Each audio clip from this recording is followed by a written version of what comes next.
Hoje vamos tratar sobre justiça eleitoral. Nesse bloco eu pretendo tratar com vocês da organização, da composição da justiça eleitoral, de cada um dos órgãos da justiça eleitoral. Antes de falar do TSE, dos TREs, dos juízes eleitorais e das juntas eleitorais, quero passar com vocês alguns aspectos gerais sobre a justiça eleitoral. Primeiro, é importante que vocês saibam que a justiça eleitoral apresenta natureza federal, é uma justiça mantida pela União. Tá? O artigo 121 da Constituição Federal determinou que uma lei complementar dispusesse sobre a organização e a competência dos tribunais, juízes e juntas eleitorais. Tá? No entanto, tais temas foram tratados pelo Código Eleitoral, né? Pela Lei 4.737 de 65, tá?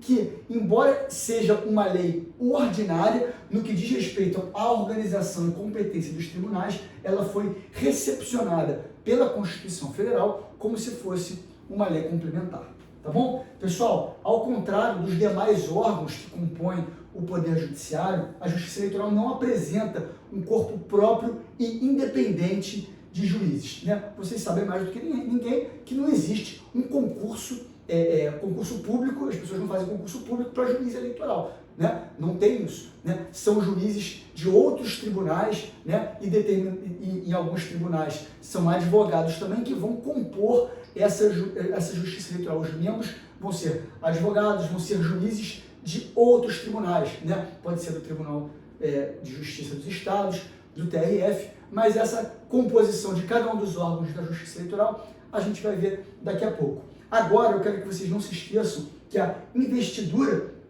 dos membros da Justiça Eleitoral é sempre temporária, tá? Sempre temporária, vigiando pelo prazo mínimo de 2 anos, tá? Conforme o artigo 121, parágrafo 2º da Constituição Federal, que diz aqui o seguinte, ó: os juízes dos tribunais eleitorais, salvo motivo justificado, servirão por 2 anos no mínimo e nunca por mais de 2 biênios consecutivos, sendo os substitutos escolhidos na mesma ocasião e pelo mesmo processo em número igual para cada categoria. Então, pessoal, não se esqueçam, a investidura é sempre temporária, vigiando pelo mínimo de 2 anos e nunca por mais de 2 biênios consecutivos. Tá? Pessoal, vamos tratar de cada um dos órgãos agora. Dentro do capítulo dedicado ao Poder Judiciário lá na Constituição, a Constituição tratou da Justiça Eleitoral no artigo 118, que diz o seguinte: são órgãos da Justiça Eleitoral o TSE, Tribunal Superior Eleitoral, os tribunais regionais eleitorais, os juízes eleitorais e as juntas eleitorais. Esses são os 4 órgãos da Justiça Eleitoral. Não esqueçam das juntas eleitorais, pessoal. Por mais que elas tenham a função relativamente esvaziada desde o início do sistema de votação eletrônica, as juntas eleitorais são órgãos da Justiça Eleitoral. E se perguntarem na prova, vocês têm que colocar as juntas eleitorais como um órgão da Justiça Eleitoral. Então são esses 4 órgãos da Justiça Eleitoral. Vamos tratar agora sobre cada um deles. Vamos começar tratando pelo TSE. TSE, Tribunal Superior Eleitoral, que é o órgão de cúpula da Justiça Eleitoral. Vamos lá, artigo 119 da Constituição Federal, que diz o seguinte: o Tribunal Superior Eleitoral compor-se-á no mínimo de 7 membros escolhidos. Aí, inciso primeiro, mediante eleição pelo voto secreto. Então, mediante eleição pelo voto secreto, vão ser escolhidos 3 juízes dentre os ministros do STF, 2 juízes dentre os ministros do STJ. Repare que a Constituição não se refere aos membros do TSE como ministros, né? A Constituição usa o termo juízes, né? Mas na prática forense a gente sabe que é utilizado o termo ministro do TSE porque é compatível com ministro, com membros de Tribunal Superior, né? Então, 3 ministros do TSE vão ser escolhidos dentre ministros do STF, mediante eleição pelo voto secreto. 2 juízes dentre os ministros do STJ, Superior Tribunal de Justiça. Então, meus amigos, reparem que dos 7 membros do Tribunal Superior Eleitoral, nós já temos 5. 3 são membros do STF, ministros do STF, e 2 ministros do STJ. Faltam 2. Como é que são escolhidos esses outros 2? Aqui, inciso 2º, por nomeação do Presidente da República, 2 juízes dentre 6 advogados de notável saber jurídico e idoneidade moral, indicados pelo Supremo Tribunal Federal. Tá? Então, reparem que nós temos 7 ministros do TSE, né? 3 são ministros do STF, 2 do STJ e 2 advogados de notável saber jurídico são indicados pelo STF e nomeados por quem? Presidente da República. Tranquilo, pessoal? Tranquilo a composição do TSE. O parágrafo único diz que o Tribunal Superior Eleitoral elegerá o seu presidente e o vice-presidente dentre os ministros do STF. Então, presidente e vice-presidente do TSE vão ser sempre ministros do STF. O Barroso agora é o atual ministro do TSE. E o corregedor-geral dentre os ministros do STJ. Então, o corregedor-geral eleitoral, o corregedor do TSE, vai ser sempre um dos 2 ministros do Superior Tribunal de Justiça. Coloquei aqui a súmula 72 do STF, que é autoexplicativa, mas só para vocês saberem que no julgamento de questão constitucional vinculada à decisão do TSE, não estão impedidos os ministros do Supremo Tribunal Federal que ali tenham funcionado no mesmo processo ou no processo originário. Então, se uma questão decidida pelo TSE tiver sua constitucionalidade questionada perante o STF, né, os juízes, os ministros do STF que foram também atuar nessa questão como ministros do TSE, não estão impedidos. Tá bom, gente? Prosseguindo, ainda estudando o TSE, acho importante tratar com vocês sobre o artigo 16 do Código Eleitoral, que volta e meia é cobrado em prova, né? Fala sobre essas indicações lá para o TSE. O 16, parágrafo 1º, fala o seguinte: não podem fazer parte do Tribunal Superior Eleitoral cidadãos que tenham entre si parentesco, ainda que por afinidade até o 4º grau, seja vínculo legítimo ou ilegítimo, excluindo-se, nesse caso, o que tiver sido escolhido por último. Então, se tiver parentesco, não pode, né? Exclui-se aquele que for escolhido por último para o TSE. Esse 16, parágrafo 1º, trata do TSE como um todo, né? Tanto as indicações de ministros do STF, STJ, como também de advogados. O 16, parágrafo 2º, só traz uma restrição para a questão dos advogados. Fala o seguinte, ó: a nomeação de que trata o inciso 2 deste artigo não poderá recair em cidadão que ocupe cargo público que seja demissível ad nutum, ou seja, por vontade de uma das partes, que seja diretor proprietário ou sócio de empresa beneficiada com subvenção, privilégio, isenção ou favor em virtude de contrato da administração pública, ou que exerça mandato de caráter político, federal, estadual ou municipal. Essas são as restrições aos advogados, né, indicados pelo STF e nomeados pelo presidente da República, né? Não pode ser um cargo demissível ad nutum, não pode ser diretor proprietário ou sócio de empresa beneficiada com subvenção ou com algum tipo de contrato com a administração pública. Reparem, pessoal, não é qualquer empresa não, tá?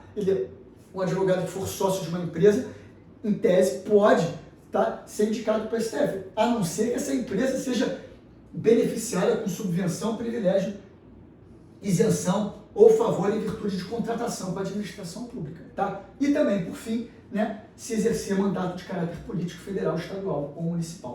Essas são as restrições para as indicações ao Tribunal Superior Eleitoral. Beleza, gente? A gente vai tratar disso numa questão mais para frente aí um pouquinho, tá? E as decisões do TSE, como é que elas são tomadas? Artigo 19 do Código Eleitoral diz o seguinte: o Tribunal Superior Eleitoral delibera por maioria de votos. Essa é a regra, em sessão pública, com a presença da maioria dos seus membros. Pessoal, a regra é essa: maioria de votos, sessão pública, maioria de seus membros.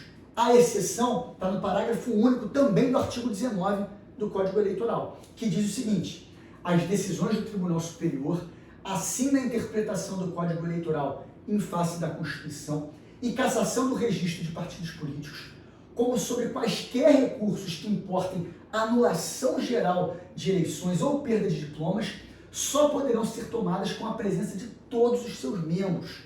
Tá? Se ocorrer impedimento de algum juiz, será convocado o substituto ou o respectivo suplente. Reparem aqui, meus amigos, reparem aqui, as decisões mais importantes que podem ser tomadas pelo Tribunal Superior Eleitoral, que estão aqui descritas, no artigo 16, parágrafo único do Código Eleitoral, só poderão ser tomadas com a presença de todos os membros da Corte. Beleza? Artigo 19, parágrafo único do Código Eleitoral. Tá? Prosseguindo, ainda estudando o TSE, mas agora eu vou falar sobre duas normas que valem para toda a Justiça Eleitoral. Tá? Artigo 121, parágrafo 1º da Constituição. O que diz o 121, parágrafo 1º? Fala o seguinte, ó, os membros dos tribunais, os juízes de direito e os integrantes das juntas eleitorais, no exercício de suas funções e no que lhes for aplicável, gozarão de plenas garantias e serão inamovíveis. Portanto, meus amigos, os membros da Justiça Eleitoral gozarão de plenas garantias e serão inamovíveis. Inamovibilidade. Existe inamovibilidade para os membros da Justiça Eleitoral? Positivo. Agora, cuidado. Muitas questões de prova, magistratura, MP, TRE, falam, os membros da Justiça Eleitoral são inamovíveis e os cargos também têm vitaliciedade. Existe vitaliciedade aqui? Não existe. Então, eles gozarão de plenas garantias, serão inamovíveis, mas não há vitaliciedade, justamente por causa daquela regra, dessa aqui, do 121, parágrafo 2º da Constituição, que a gente leu lá no início, que fala que os juízes dos tribunais eleitorais, salvo motivo justificado, né, eles servirão por 2 anos no mínimo e nunca por mais de 2 biênios consecutivos. Então, não há vitaliciedade para os membros da Justiça Eleitoral. Tá? Isso aqui não vale só para o TSE, não, tá? Essas duas regras aqui da Constituição valem para todo mundo. Tá bom? Competência do TSE está prevista onde? Artigos 22 e 23 do Código Eleitoral. E de acordo com o artigo 21, que talvez seja que dê a força dessas decisões do TSE, né, diz o seguinte, os tribunais, juízos inferiores devem dar imediato cumprimento das decisões aos mandados, instruções e outros atos emanados do Tribunal Superior Eleitoral.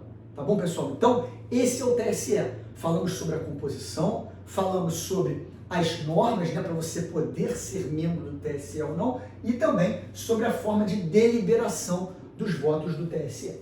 Vamos passar agora, imediatamente, para o segundo órgão, na escala, né, de cima para baixo, né, da Justiça Eleitoral, que são os tribunais regionais eleitorais. Tribunais regionais eleitorais representam a segunda instância da Justiça Eleitoral, mas também possuem competência originária para diversas matérias.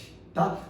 Como a gente tem aqui, artigo 120 da Constituição Federal, que trata dos tribunais regionais eleitorais, e de cara fala, haverá um tribunal regional eleitoral na capital de cada estado e também no Distrito Federal. Então, cada estado da federação e Distrito Federal tem um tribunal regional eleitoral.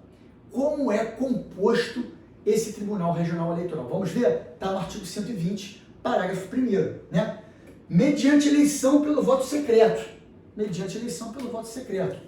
2 juízes dentre os desembargadores do Tribunal de Justiça. Pessoal, o TRE tem um em cada estado, né? Então vamos ver como é essa composição do TRE do estado, né? Então, 2 juízes, e aqui a Constituição, mais uma vez, não usa o termo desembargador do TRE, ele usa juízes, 2 juízes, dentre os desembargadores do Tribunal de Justiça daquele estado ou Distrito Federal.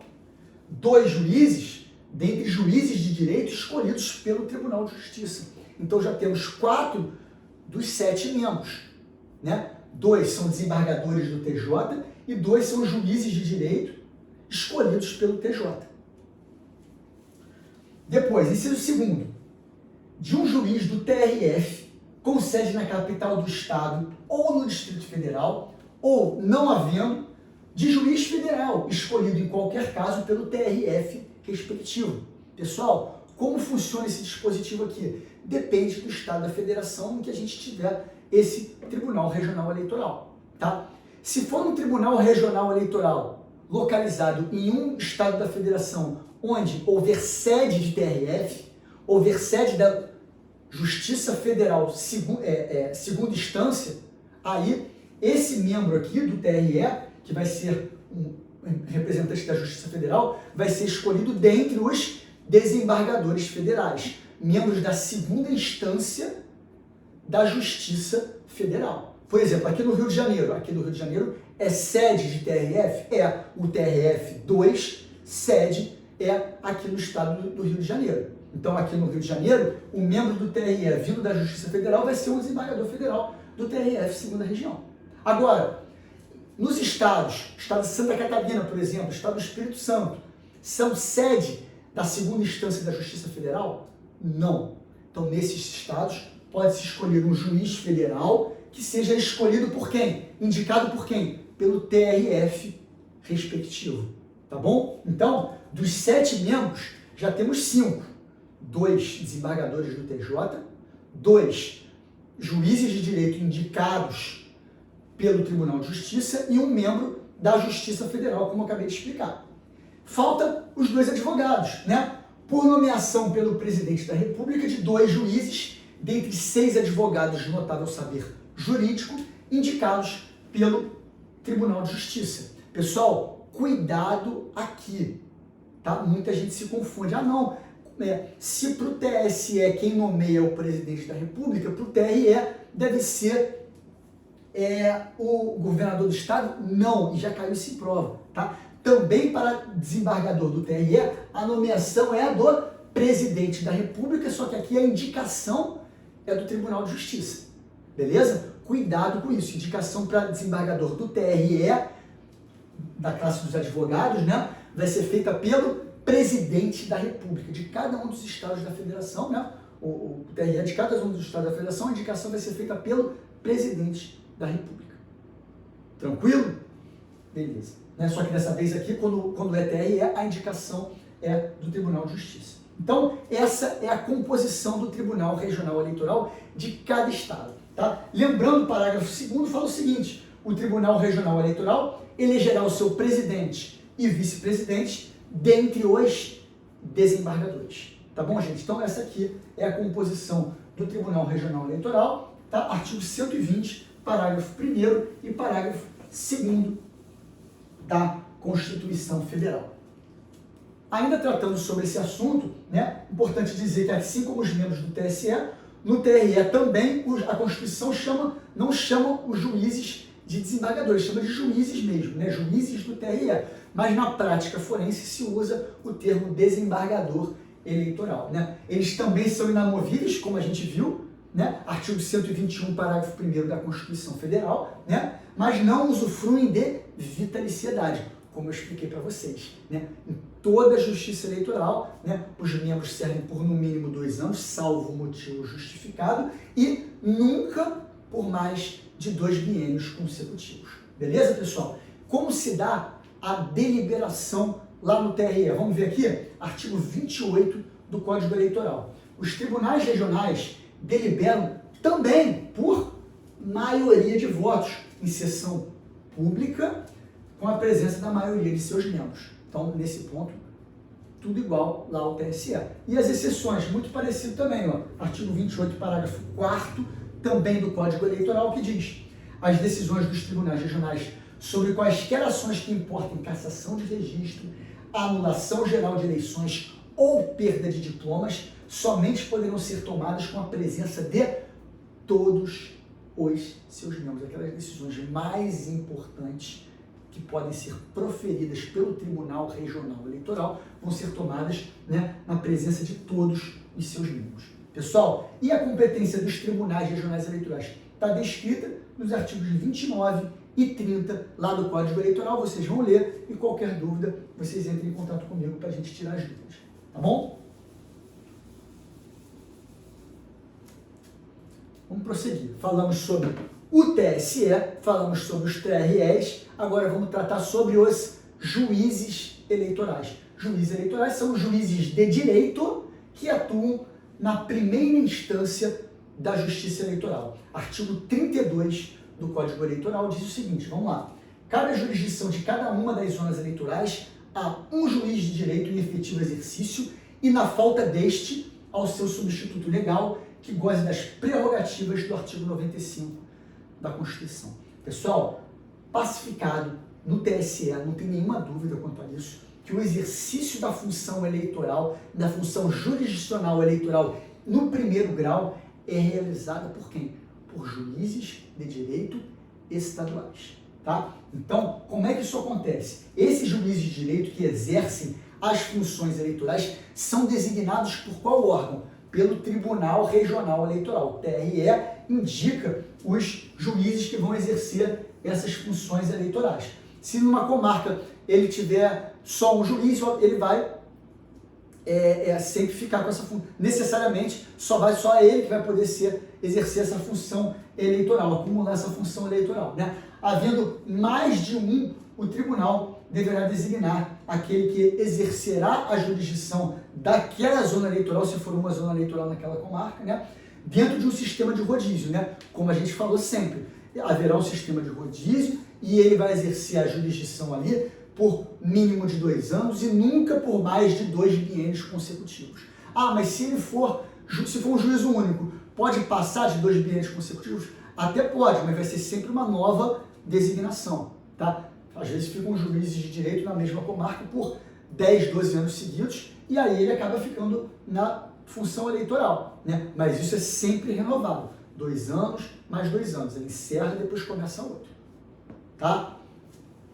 Esse período é sempre renovado. Então, são juízes de direito estaduais que exercem a função eleitoral na primeira instância da Justiça Eleitoral, tá? Sobre os juízes eleitorais, quero que vocês tenham muito cuidado com essa norma aqui que foi incluída ao Código Eleitoral pela Lei 13.165 de 2015, que fala que da homologação da convenção partidária até a diplomação e nos feitos decorrentes do processo eleitoral, não poderão servir como juízes nos tribunais eleitorais ou como juiz eleitoral o cônjuge ou parente consanguíneo ou afim até o 2º grau de candidato a cargo eletivo registrado na circunscrição. Pessoal, aqui nós temos um impedimento de natureza absoluta. Vai ter esse impedimento aqui de natureza absoluta quando houver o quê? Uma coincidência, coincidência de circunscrição entre a candidatura de determinada pessoa, e a atividade do magistrado. A atividade do magistrado e a candidatura do parente do magistrado. Então aqui a gente tem um impedimento que é de natureza absoluta. Tá? Então não poderão servir como juízes nos tribunais eleitorais ou como juiz eleitoral o cônjuge ou parente até o 2º grau, de candidato a cargo eletivo registrado naquela circunscrição. Muito cuidado com essa norma, não vi ela cair em prova ainda, mas ela foi incluída a partir de 2015 e acho que é um tema forte para ser cobrado em provas preliminares muito em breve, tá? Pessoal, falamos do TSE, falamos dos TREs, falamos dos juízes eleitorais, vamos tratar agora das juntas eleitorais, Artigo 36 do Código Eleitoral estabelece a composição das juntas eleitorais, como eu falei para vocês, antigamente eram chamadas de juntas apuradoras, foram bastante esvaziadas a partir da implementação do sistema de votação eletrônica, mas ainda existe. Como é que ela é a composição? Elas são presididas por um magistrado, magistrado que é o juiz eleitoral, ele preside a junta eleitoral e é composta de 2 ou 4 cidadãos de notória idoneidade nomeados pelo presidente do TRE. Então, é um juiz que preside o magistrado eleitoral, o juiz eleitoral, e composto de 2 ou 4 cidadãos de notória idoneidade indicados pelo TRE, pelo presidente do TRE. Essas juntas sempre têm caráter o quê? Provisório, tá? Elas são constituídas para as eleições e são extintas depois ao encerramento do trabalho de apuração dos votos. A não ser, com exceção de quê? Das eleições municipais, onde elas permanecem existindo até a diplomação dos eleitos. Justamente porque artigo 40 do Código Eleitoral, que traz a competência das juntas eleitorais, no seu inciso 4, fala que compete às juntas eleitorais expedir diploma aos eleitos para cargos municipais. Beleza, pessoal? Então, muita atenção para isso. Inciso 4º, artigo 40 do Código Eleitoral, traz essa competência da junta eleitoral de expedir diplomas aos eleitos para os cargos municipais. Tá? Tem outras competências, tem outras funções aqui, mas essa talvez seja hoje a mais falada e eu acho que é que tem mais chance também de cair em prova. Tá? Essas são as juntas eleitorais. falamos sobre os quatro órgãos da Justiça Eleitoral. Tá? Antes de fazer os dois exercícios que eu trouxe para vocês, quero falar com vocês também sobre a divisão geográfica da Justiça Eleitoral. Tá? Divisão geográfica da Justiça Eleitoral. Como é que ela é? Né? Na Justiça Comum, a gente tem a divisão por comarca, não é isso? Na Justiça Eleitoral é um pouco diferente. Né? A Justiça Eleitoral possui uma divisão interna que é diferente, tá, da Justiça Comum estadual. Como é que ela funciona? A gente tem as zonas eleitorais. Zona eleitoral, que tem basicamente o mesmo significado que comarca. Ou seja, a zona eleitoral é o espaço territorial em que o juiz eleitoral exerce o seu poder jurisdicional. É o espaço territorial em que o juiz eleitoral ele exerce a jurisdição. Essa é a zona eleitoral. A área da zona eleitoral pode ou não coincidir com a da comarca. Não necessariamente coincide, tá? Uma comarca pode abranger mais de uma zona eleitoral. É muito comum isso acontecer nos municípios maiores, né? Uma mesma comarca abranger várias zonas eleitorais. Por outro lado, muito comum também de uma zona eleitoral ela abranger mais de um município. É muito comum também nos municípios menores. Uma zona eleitoral, municípios com poucos eleitores, uma zona eleitoral abrange mais de um município. Tá? Essa é a zona eleitoral, o espaço territorial em que o juiz exerce a jurisdição. Tá? Outra, seção eleitoral. Seção eleitoral representa a menor unidade da divisão judiciária eleitoral. Tá? Ela é uma subdivisão da Justiça Eleitoral. Tá? O que é a sessão eleitoral? É o espaço em que os eleitores comparecem, né, para votar no dia das eleições. Essa é a sessão eleitoral. É uma subdivisão da zona eleitoral. Beleza? Por fim, gente, importante vocês entenderem o conceito de circunscrição. O que é a circunscrição eleitoral? A gente só fala em circunscrição quando a gente quer dividir o território, tá, de acordo com a realização do pleito que esteja disputando. Então, circunscrição é o quê? O que é a circunscrição? É a divisão do território de acordo com o interesse da disputa. Pode não ter ficado claro, mas eu vou explicar melhor com um exemplo. Olha só, nas eleições municipais, cada município constitui uma circunscrição. Nas eleições gerais, né, para governador, senador, deputado, né, a circunscrição vai ser o quê? Vai ser o estado da federação. E nas eleições presidenciais, a circunscrição é todo o território nacional. Então, circunscrição, o que é? É a divisão do território de acordo com o interesse daquela disputa, daquela eleição. Depende da eleição. Né? Uma eleição municipal, qual vai ser a circunscrição? Vai ser sempre o município. Tá? Se for uma eleição para governador, qual vai ser a eleição? Qual vai ser a circunscrição? É o estado. E presidencial vai ser todo o território nacional. Tá? Esse é o entendimento que vocês têm que ter sobre circunscrição. E a gente encerra aqui a matéria desse bloco. Mas agora vamos fazer dois exercícios que eu separei, né, para a gente treinar, para ver se vocês entenderam bem tudo que eu passei aqui nesse bloco. Tá? Peguei duas questões de prova para a gente poder trabalhar.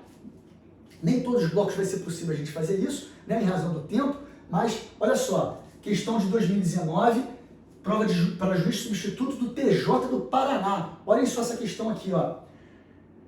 A respeito da organização judiciária eleitoral, assinale a opção correta. Correta, né? Alternativa A composição do TSE é diferenciada, com previsão de integrantes provenientes da magistratura, da advocacia e do Ministério Público. Pessoal, tá certa essa alternativa? Né? Composição é diferenciada. Tem integrantes provenientes da magistratura? Perfeito, tá certíssimo. Tem integrantes da advocacia? Tá certíssimo. Agora, tem integrantes do Ministério Público na composição do TSE? Não, a gente já viu. Não tem nenhuma previsão de integrantes de Ministério Público do TSE. Então, essa alternativa aqui está errada. Então, não era para ser marcada. Alternativa B. A legislação garante vitaliciedade e inamovibilidade aos juízes dos tribunais eleitorais. Pessoal, está certa essa alternativa B? A legislação garante vitaliciedade e inamovibilidade aos juízes dos tribunais eleitorais? Não. Garante inamovibilidade? Perfeito, certíssimo, sim. Mas vitaliciedade? Não. Então, por isso, a alternativa B está errada e também não deveria ser marcada. Alternativa C. É vedada a nomeação para o TSE de cidadãos que tenham entre si parentesco, ainda que por afinidade, até o 4º grau. Nós já vimos isso, né, pessoal? Essa alternativa C aqui está certa, né? É vedada a nomeação para o TSE de cidadãos que tenham parentesco entre si, ainda que por afinidade, até o 4º grau. A gente viu, está no artigo 16, parágrafo 1º do Código Eleitoral. Então, essa alternativa aqui deveria ter sido marcada pelos candidatos para a prova do TJ do Paraná de 2019. A letra D, só para a gente corrigir para ficar certinho, diz: é vedada a nomeação para o TSE de cidadão que ocupe cargo público de que seja demissível adjunto ou de diretor, proprietário ou sócio de empresa. Tá certo isso, gente? Não. Por quê? Até aqui tá certo, tá? Adjunto, mas ó, é vedada a nomeação de cidadão que ocupe cargo público de que seja demissível adjunto ou de diretor, proprietário ou sócio de empresa. É de qualquer empresa? Não. Só aquelas que têm contrato com o poder público, né? Ou algum tipo de isenção relacionada a essa empresa com o poder público, com a administração pública. Senão, se for qualquer empresa, não há nenhuma vedação nesse sentido. Então, essa alternativa também está errada. Pessoal, mais uma questãozinha para finalizar o nosso bloco, que nós já estamos passando do tempo, mas como eu separei mais uma questãozinha, vamos falar aqui, né? Prova para o TJ de Minas, juiz de direito substituto. Eles deram duas asserções, duas frases, e querem saber a relação entre elas, se elas são verdadeiras ou falsas. Vamos lá. Avalie as seguintes asserções e a relação proposta entre elas. Primeira frase. No 1º grau de jurisdição, a Justiça Eleitoral fica a cargo do juiz de direito designado pelo Tribunal Regional Eleitoral. Tá certo isso, gente? No 1º grau de jurisdição, a Justiça fica a cargo de um juiz de direito, perfeito, designado pelo Tribunal Regional Eleitoral. Perfeito, nós vimos isso aqui no decorrer do bloco. Certíssimo. Segunda, por quê? A competência do juiz eleitoral está prevista no artigo 35 do Código Eleitoral, certíssimo, e no tratamento ao tema conferidos pela Lei das Eleições e pela Lei das Inelegibilidades, né? Perfeito também.